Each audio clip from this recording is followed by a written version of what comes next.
Now, Tunisair, Tunisia's state-owned carrier, plans to lay off, as I just mentioned, about 1,000 employees. That's roughly 12% of its full-time workforce as part of a wider reform plan. Tunisia's government is looking to slash large losses incurred by major state-owned companies, which last year amounted to about $1.5 billion. Prime Minister Youssef Chahed has promised his new government will take some pretty tough decisions to help the economy grow and create jobs in the country as it comes under pressure from international lenders. Now, they want the government to implement reforms and trim public spending. Chahed has already warned an austerity program with public sector job cuts as part of the package is inevitable. The Prime Minister says these reforms include the overhaul of some state-run companies, which should help turn around the economy. Let's over live to Tunis. Youssef Gaiji is live over there with more data on this story. Youssef, the Transport Minister said this deal, this job cuts deal, is not new. How did the state get unions to agree to these layoffs, and can that model be replicated in other state-owned companies as well?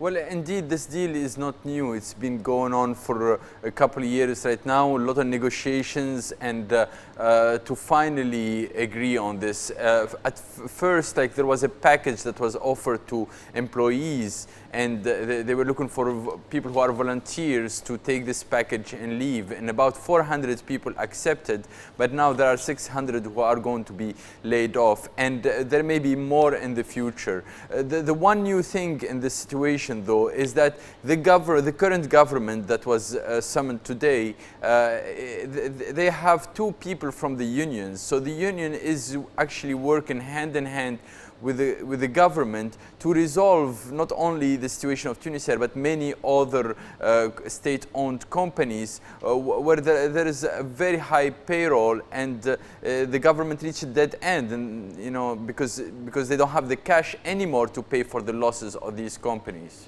Indeed. Aside from cutting 1,000 jobs, though, what else is involved in this reform package at Tunisia? I mean, presumably, if you're going to tell 1,000 people to go home, the fleet size obviously has to reduce, and some routes might have to be terminated.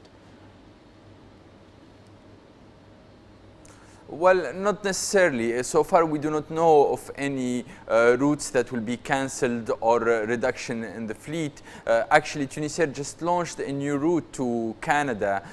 So it looks like the company is still trying to expand and increase its sales and revenues. However, the company suffers from structural problems. It is employing 8,000 people, so they have about 250 person per flight and per plane, and that's quite high relatively to the industry average. So the company first needs to reduce inefficiencies and look at areas to save costs, but it shouldn't be looking at reducing the fleet or cancelling routes. Indeed. One last question for you. Last year, as we just mentioned, losses collectively across all state-owned firms was $1.5 billion. That's a lot of money. Where were most of these losses concentrated, and what is being done to stop future losses in SOEs?